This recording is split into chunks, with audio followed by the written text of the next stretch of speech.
আসসালামু আলাইকুম। আমি ফাহাদ বিন হালিম। অনেকেই প্রশ্ন করেন যে আ আমরা যেখানে ট্রিটমেন্ট করি বায়োফিজিক্যাল থেরাপি ব্যবহার করি। তো বায়োফিজিক্যাল থেরাপিটা কি? চলুন বায়োফিজিক্যাল থেরাপি কি সেটা নিয়ে কথা বলি। বায়োফিজিক্যাল থেরাপি হলো আ আমাদের শরীরের টিস্যু বা নার্ভকে একটি নিরাপদ ফ্রিকোয়েন্সি বা এনার্জি দিয়ে স্টিমুলেট করা বা ইনহিবিট করা অথবা মডুলেট করা। এখানে সাধারণত খুব কম লেভেলের কারেন্ট অর্থাৎ মাইক্রো অ্যাম্পিয়ার কারেন্ট ব্যবহার করা হয়।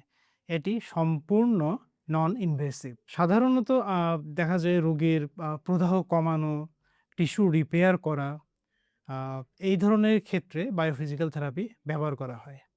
সাধারণত নিউরোমodulation টেকনিক যখন আমরা ব্যবহার করি, নিউরোমodulation টেকনিকে বায়োফিজিক্যাল থেরাপি অন্তর্ভুক্ত থাকে।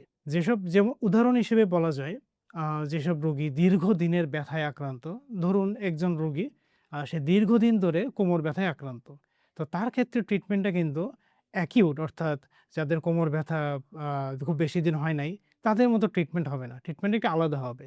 সেই ক্ষেত্রে যখন নিউরোমodulation করা হয়, সেখানে বায়োফিজিক্যাল থেরাপি খুবই চমৎকার কাজ করে। শুধু ব্যথার ক্ষেত্র নয়, ব্যথা, আ orthopaedic rehabilitation, neurological rehabilitation, cardiopulmonary rehabilitation এসব ক্ষেত্রে বায়োফিজিক্যাল থেরাপি চমৎকার কাজ করে। আবার দেখা যায় যেসব পেশেন্টের আ সেন্ট্রাল সেন্সিটাইজেশন থাকে, আ দেখা যায় তাদের ক্ষেত্রে নিউরোমodulation এর দরকার হয়।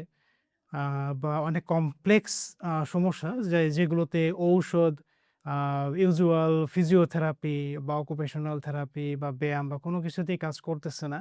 তাদের ক্ষেত্রে বায়োফিজিক্যাল থেরাপি যেন একমাত্র আশার আলো। ধন্যবাদ।